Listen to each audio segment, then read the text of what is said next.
we clear? I never know. Is that a record in there that you're leaning on? I'm writing on the cardboard for when someone's birthday comes up. Absolutely. Hello, everyone. Hope you're well. Morning. How are you all? Good morning, good morning, good morning. It's a beautiful day because I think it's crisp and cold, but with a bit of sunlight. That's my favourite day. I know. You want rain? No. Guess what, guys? We went on a date night last night, and those of you that know us well, guess now what happened. Guess what happened. Let's see who comes up first with what happened that always happens on our date night. Who's going to be first? And meanwhile, there we go. Grania Scarlett, it rained. Yeah, it rained. But we went to a lovely restaurant, but we vlogged it, so you can find out all about that in our vlog. Look, Amy May, I'm going on a date on Friday, so I'm remembering all of the advice everyone gave to Zoe. Yes. Re-watch the live. Good morning, Tim. And Zoe was going to be seeing him again. We don't know. Everything could have gone tits up by now. We don't know, but yeah.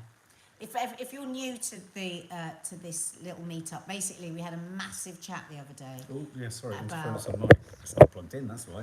That should be better. So if you're wondering, what the hell are you talking about? We were all giving advice. As a community, we were giving advice. Lots of people asking, what the hell's going on with WhatsApp? Well, what is going on? We're going to talk about that in a moment. Well, should we do that? Do you want to do that first? Should we do the... I think we should do the Prime Minister. Yeah, let's do the Prime Minister and get him out of the way. Get him out of the fucking way. Anyway, look, before we say anything about Rishi Sunak, I do think it's staggeringly interesting that it's the Conservative Party where you would traditionally see or sense or believe that prejudice and bias would reside. But the Tories really can high five and go to Labour. We've had 3 female Prime Ministers and their first Prime Minister of colour and ethnicity since Disraeli, apparently. But let's not forget how they treated the last female presenter and the one... not presenter. Prime Minister and the one before that. Yes, yeah, but they certainly didn't treat Maggie like that, did they?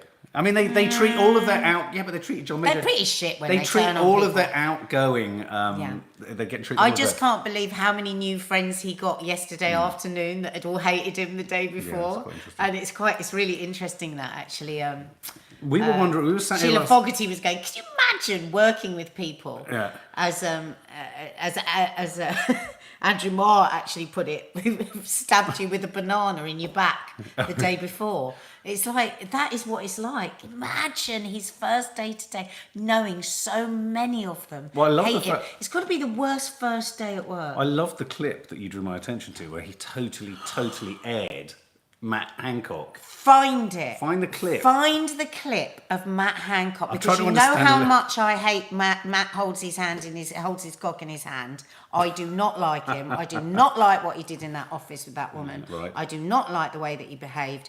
I do not like how revolting he was when he was standing on that podium telling us not to go anywhere near each other while he was snogging in the offices, and Rishi ignored him. Rishi ignored him. So there's 1 point for me, from Rishi. He wasn't having any of it. Lee Peart, hi Lee, don't you think it's mental that we have a Prime Minister that might not be able to get on some rides at Alton Towers? Is that because he's small? Lee! Is that what you mean? Well, here's the thing. I think he needs to get longer trousers. No, his suit... These are the things he needs to get his house in order. No.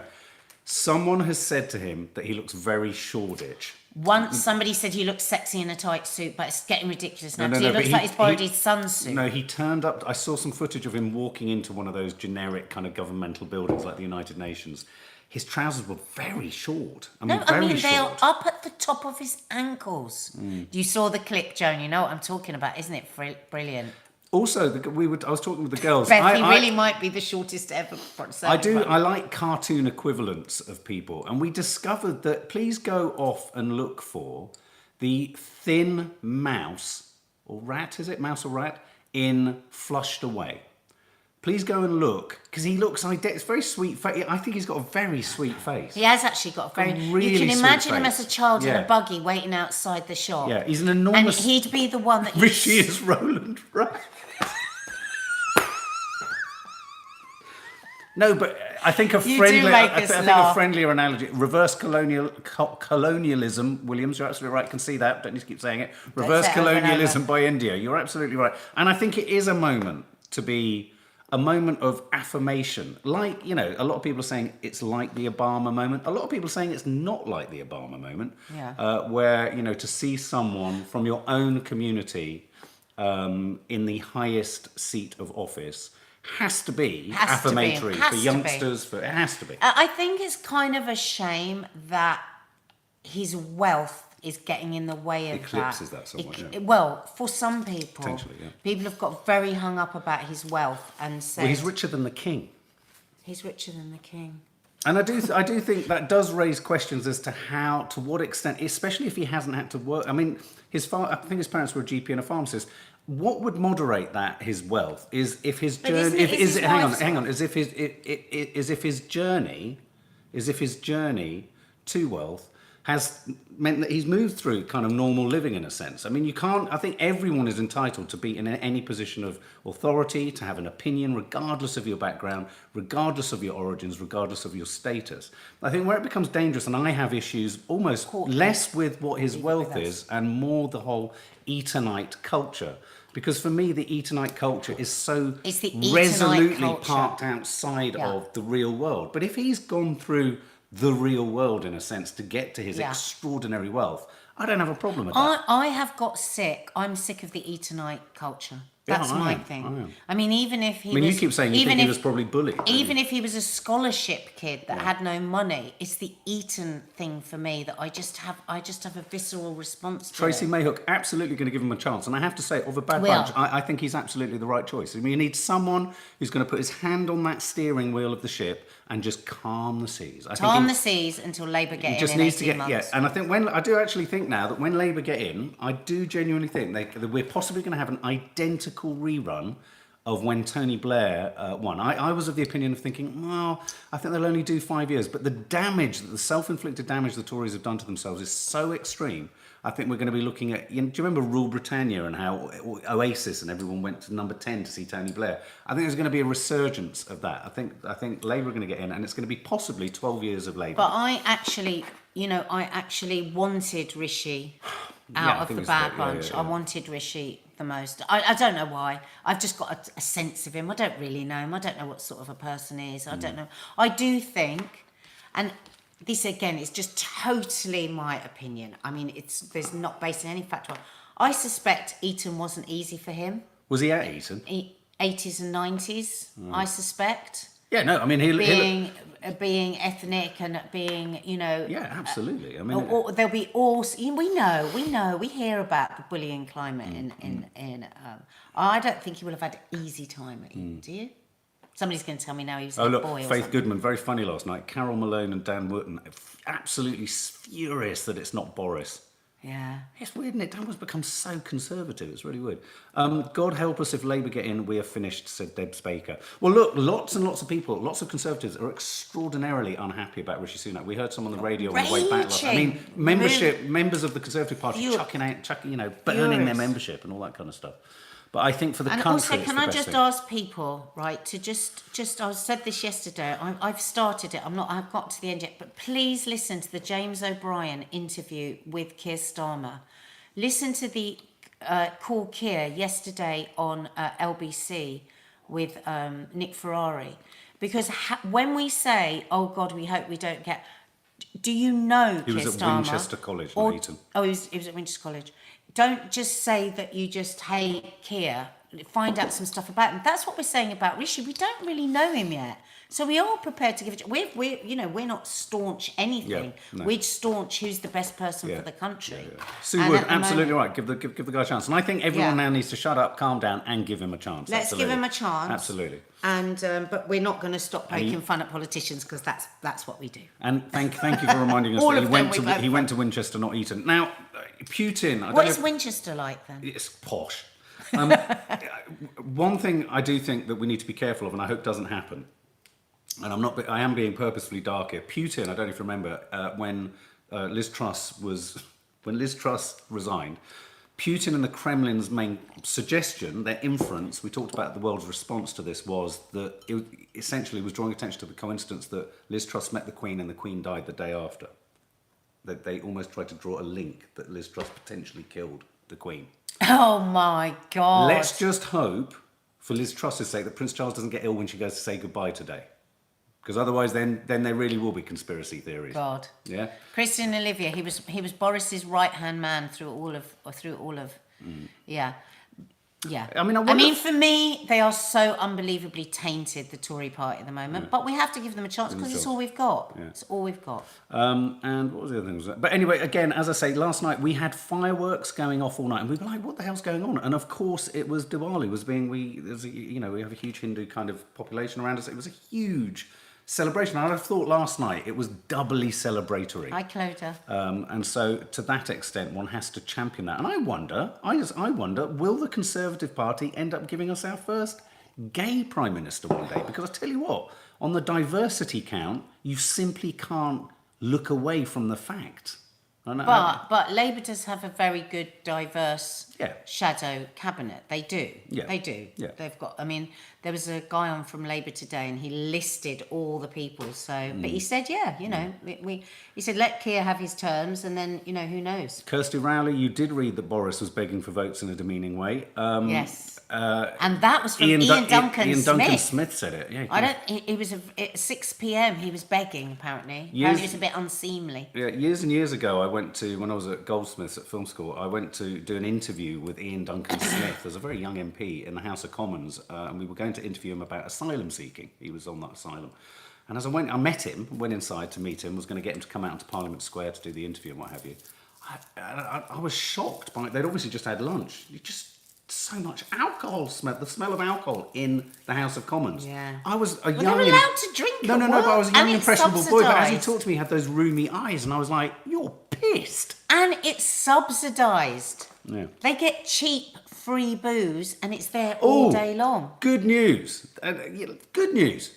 The price of energy is going down. Wholesale prices have gone down. And let's see if that's translated. Whether it translates through to the end thing, but that's the first little step towards potentially inflation and all that kind of malarkey coming down. So we've got to name it when there is potentially good news. So we've got Rishi Sunak, a moment of pride.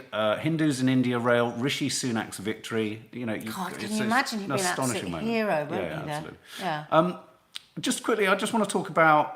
Well, let's talk about WhatsApp. Who's on WhatsApp? I've been trying to send about 5 WhatsApps this morning, and all I've got is the spinning wheel of death. But it's funny because Katie Piper, who's a loose woman, Lee, go into politics, mate. She said to me a few months ago, she said, "Oh my God, it's just so sweet. You're so retro the way you send texts." I was like, "Is it?" I felt about 100 years older when she said me that. But it is. But really, we run everything on WhatsApp, don't we? Can I be really honest? I fucking hate WhatsApp. I love it. I fucking hate it. Why do you hate it? Because you get brought into a group. It's constant.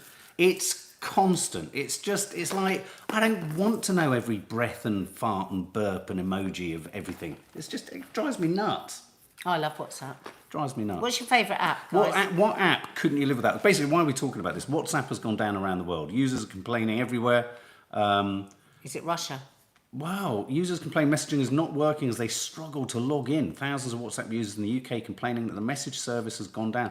It's just, I always find it interesting to see how quickly we can't cope with, one app that goes down. What app could you not cope with then? YouTube.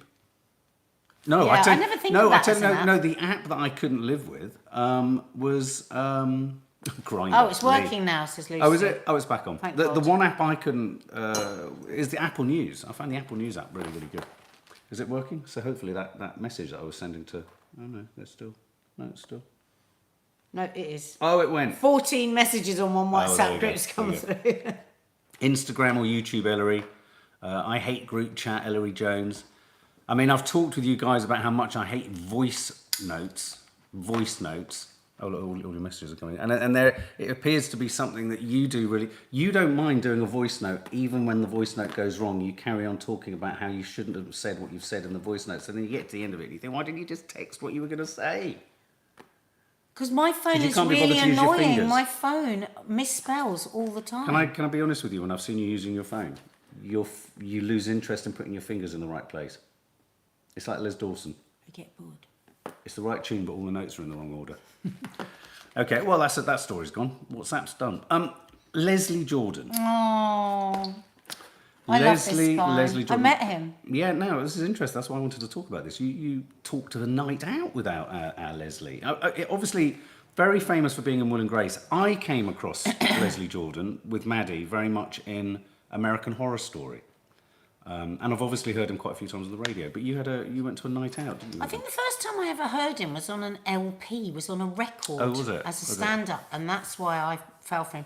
And then I saw him in an audience with, and I went to a little bar where he was doing a bit of a stand-up and chatted to him. He was great, absolutely loved him. Well, very, very, very funny. Very funny. Well, it appears that his car crashed into a building in Hollywood, but it looks like he obviously had what they call a medical emergency, perhaps a stroke or a heart attack whilst driving, because there was a loss of control prior to crashing.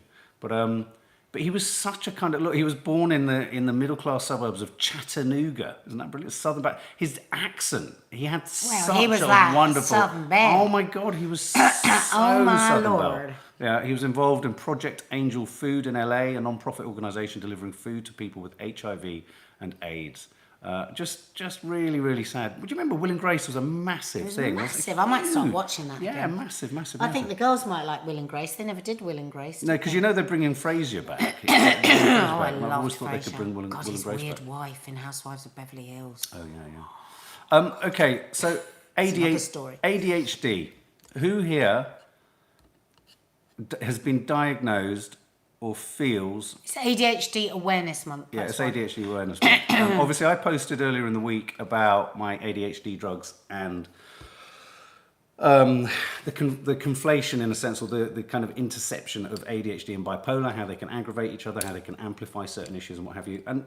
So I think the thing I'm most interested in about ADHD is how it doesn't always present in the most obvious of ways. I think we always think that someone who's fidgety, active, if you haven't seen The Banshees of Inisherin, Barry Keown's character is a perfect manifestation of what I think the traditional ADHD state is. But I think ADHD can manifest in so many different ways, can't it?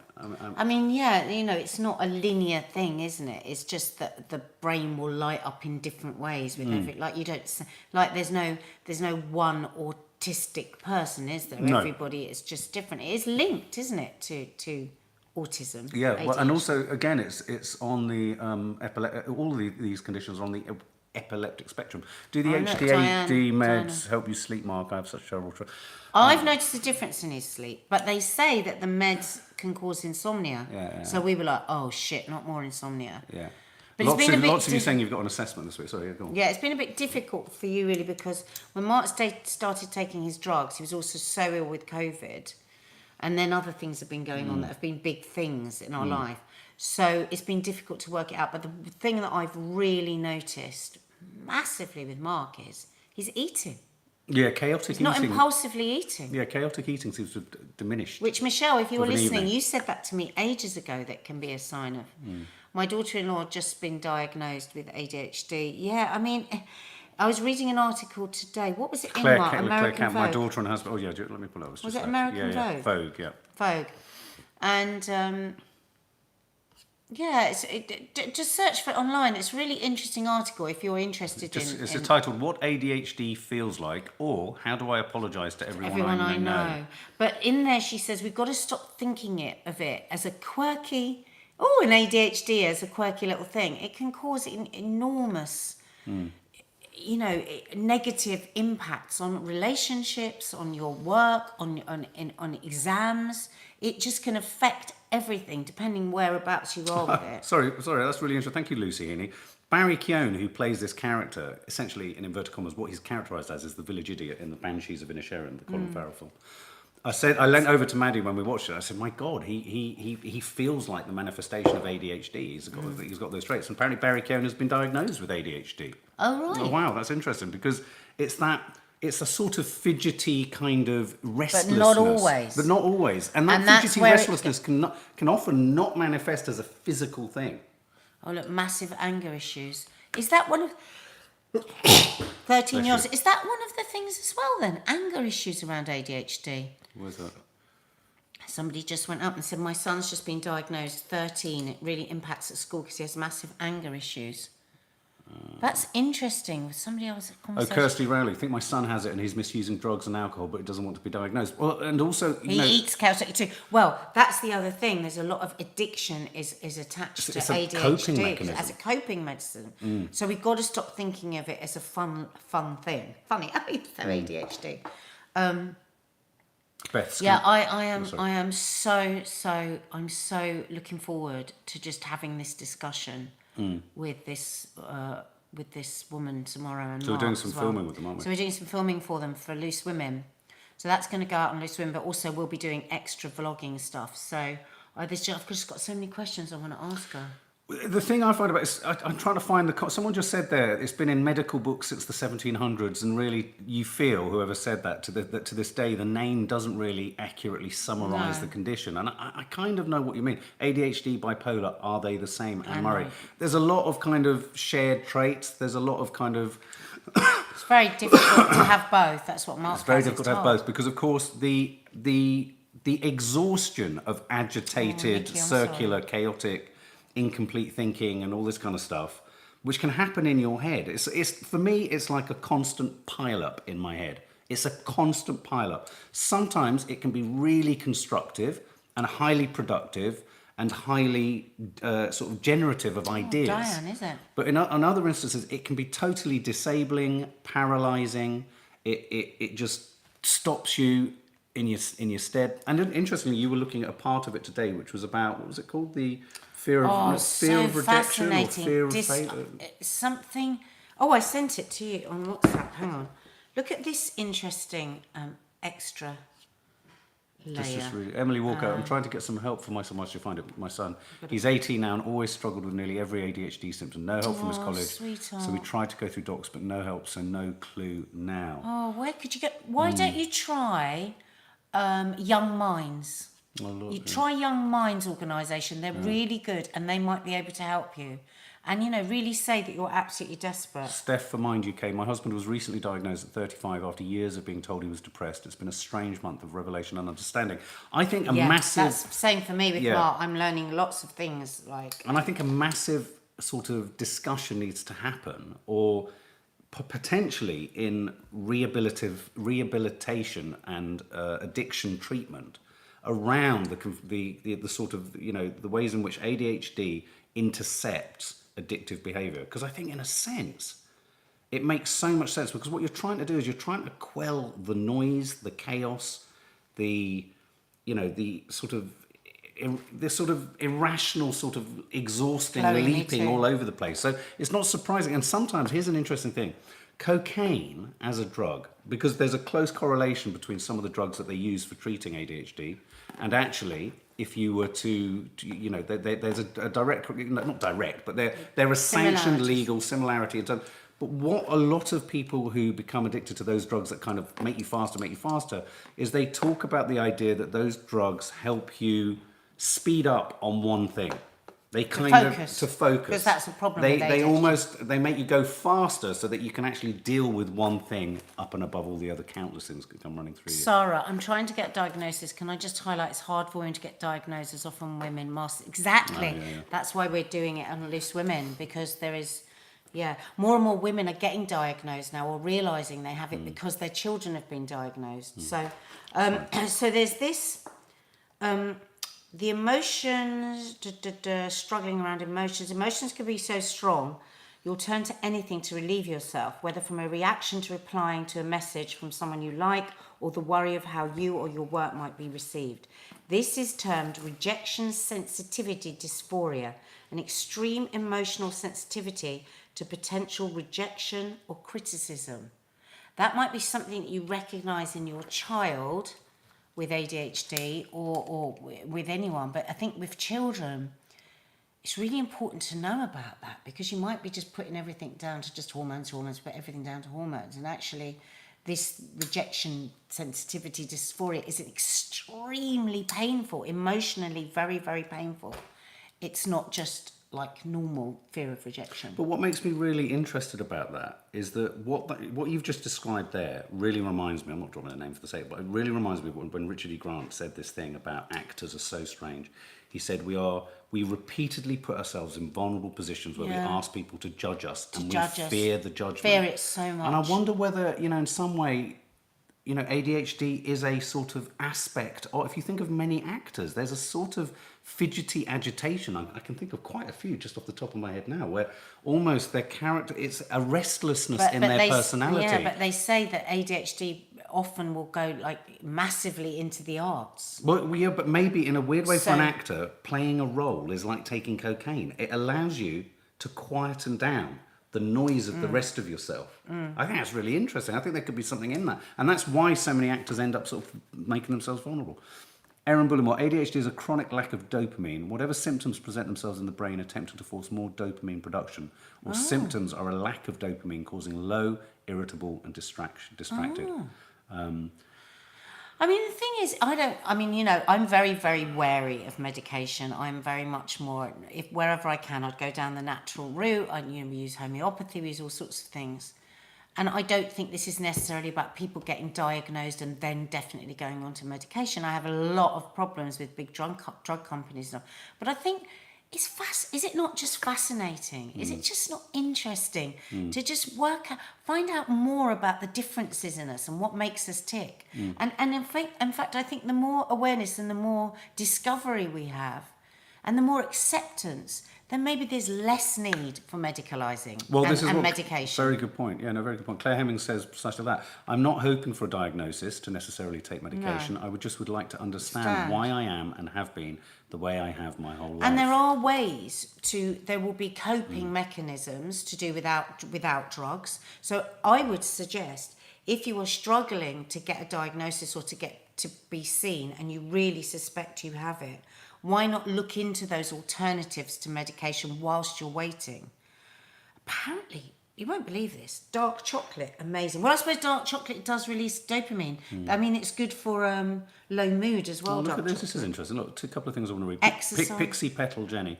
My daughter was always a shy child, comfortable only in small groups. Now we know why. All her behaviours make sense. I have a huge understanding of it after going through her journey to diagnosis. Exactly. But look at this from Beth Scammell. Because you can get labelled with the wrong things. Yeah. Like people say, oh, well, then you're going to get a label. But what about being labelled with all the other multitude of labels you can get when actually you might have this hypersensitivity thing, Beth Scammell, ADHD has links to our hunter-gatherer days. An ADHD brain is a really good hunter-gatherer brain. ADHD was useful when you had to quickly go out hunting for food. That's for me. That's me. Yeah. Give me a messy larder, I'll hunt in it and I'll make something delicious. Oh, I love that. Well, there you go. I mean, you're going to be hearing more about this from obviously Nads and I think me as well and Luce. Is that right? We both. Lou rah rah. I'm off to get some dark chocolate. Yeah, but have a look around natural ways to help the ADHD brain, because I was reading an article a few months ago, and it was two people, one who'd gone on medication and one who decided to go on the natural route. And there is definitely ways you can support yourself. Sorry, Lucy Kitson, good point. I feel like I have never met someone who isn't on the ADHD scale. Anyone else? I do think you get to... Well, the spectrum is so broad, isn't it? And I think Good Ship Lollipop, you're kind of nuzzling towards this idea. I do think with mental health, it's almost like we're beginning to find names for things that are the nature of being a human in a sense. So are we looking to... It's a tricky one. I do sometimes wonder whether we're looking for things that aren't there, and yet we're using terms and retrofitting the terms to behaviour. I do find it curious. It's a lovely message from Minky Moo. Minky Moo, we need more compassionate and empathetic society, and then we may be less inclined to want a label to feel safe. Really good point. A label to feel safe. How weird, my daughter likes dark chocolate and has ADHD. I wonder if I think we do move towards the foods we need if we listen to our bodies. Zoe, there are huge similarities with high functioning anxiety. You're absolutely right. So look, moving on to our final story. I'm loath to say this, because who am I? I'm not in your body and I can't see and I can't feel. But I watch very carefully whenever you have a new drug. I always read up about it and look for the symptoms that you might get and everything, because I think it's important. But I would dare to suggest that you do seem a bit less anxious. But you might not be feeling that. I mean, this is your brain. This is who you are. So it will be very difficult, I think, for you to be able to see it in the way that I can. But I mean, massively, I've noticed a difference with food. Drew Goodman, hey Nadia, from the Guy and Loose Women audience, there's no place like Penge. Do you remember? Oh, yeah. I loved your T-shirt. He had a great T-shirt. Oh, really? There's no place like Penge. No place like home. And it was sparkly, wasn't it? It said no place like Penge. I like Penge. Oh, lovely to have you with us. What's your name? Drew Goodman. Hi, Drew. Goodman. Drew, welcome. And you're a family guest. Yeah. Oh, listen, whenever you come to Loose Women, anyone, and you see Lee, give a shout to Lee, say you're a sub, I'll make sure I come over and I can hopefully sneak doing a photo or something with you. I've just pulled Kanye West's face up. Oh, what has happened? So we've been following Kanye West's story on here, haven't we, all the way through from a very sympathetic position, you know, in both... For them as a couple, for Kim struggling with somebody that is not taking medication, has openly said that he has bipolar and struggled with the medication.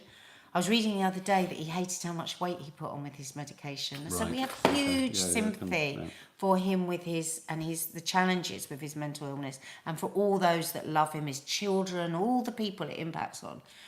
And I just feel so sad at where it's got to. I feel enraged with all the platforms that keep inviting him on for interviews. So he'll say, and he keeps saying more and more outrageous things. But he's gone too far. He's just gone too far. And it really looks like he's about to, like, it's crumbling around him. And it's his talent agency, CAA, have dropped him. So unbelievable. They're the biggest talent agency for in America. An agency to drop you like this. But not only that, to send an email around to the... But he has been promoting the most ludicrous comments. No, I know, but I'm saying we're going to talk about that. And to say to sever all ties with him. Now, he has gone way too far. I mean, last week he was saying that George Floyd died of fentanyl, which was a story that was being put around by white supremacists, wasn't he? Well, to be fair to the story, he was talking about a documentary that suggests... Candace Brown. Yeah, apparently he was talking about what the documentary said. I'm not suggesting for a minute that what he said was right. I'm just trying to clarify, because there's been a lot of people trying to say, but he was... Yeah, exactly. He says you can see it on the film. But I think the documentary he was responding to was making the same suggestions. But it's his anti-Semitism comments that that for me was the first thing that I thought somebody... I mean, there's been loads, but it was like, that was so upsetting for that community. You know, the fact that it was the first time, really, that a policeman had been found guilty of him. And, you know, he did say, if you look at the film, you know, his knee isn't on his neck, and it was just devastating. No, and they're suing him, quite rightly. Absolutely. I mean, you know, well, for the community, not just for his parents, for everybody. And then a week later, and he makes these terrible anti-Semitic comments. What's that about? Is it because they've shelved that documentary now? No, they're talking about the documentary that he was talking about with George Floyd. It's like Me Too was saying, you know, it makes you wonder why the documentary was made in the first place. Yeah. And now he's made these anti-Semitic comments. But we've talked a lot about the idea that, you know, yes, there's the person who's ill, and then there's the behaviour that hurts others. And I think this has crossed a point where you do end up having to actually deal with the behaviour now first, and that is stopping him having a voice, stopping airing his... So you're right, people are responsible for not putting him on air, not interviewing him, not adding all of that. He needs to... I don't know if you remember, the same sort of thing happened with Mel Gibson, doesn't he? He does need to account for what he's trying to say in some way, but he needs to go away, he needs to be taken out of the limelight for a bit. But you know, I think a lot of people will say, you know, but that's his illness. You're right, he is ill. But there are tipping points where if you've got someone running down the street, say with a machete, and they are a direct damage to people in the street, you have to protect the people in the street first, and then deal with the mental health crisis that led to the machete being picked up. Yeah. And I'm using that as an analogy, because when I was at my worst and we were seeking mental health support, it was said, unless you're going to kill yourself now, or unless you're going to kill someone else in the street, there is no way we can actually send someone out to look after you. Yeah. So I do think I think the burden of responsibility is on all the kind of media to stop allowing him to express. A man who is not well, Yes. to express these extreme views that are dangerous. And I mean, now all the Kardashians, haven't they, have come out, and this is the first time. I mean, they haven't named him directly, but they've all said, we stand by our Jewish friends. And I think Kim's made the strongest comment in saying that. I stand together with the Jewish community and call on the terrible violence and hateful rhetoric towards them to come to an immediate end. Yeah. I support my Jewish friends and the Jewish people. Yeah. What a terribly sad situation for so many people. It's just, oh God. And apparently now he wants to open his own. He wants his own country. I mean, you just think, God, is there nobody that can just say to him? Have a word Michelle like, for God's sake. Yeah. Anyway, it's very sad. Very sad. Very sad. So, guys, thank you so much. Yeah. It's Thank lovely you. hanging out with you. Hit the subscribe button and the notification bell, and we will see you very soon. And we'll see you tomorrow. And there will be a yoga vlog landing today.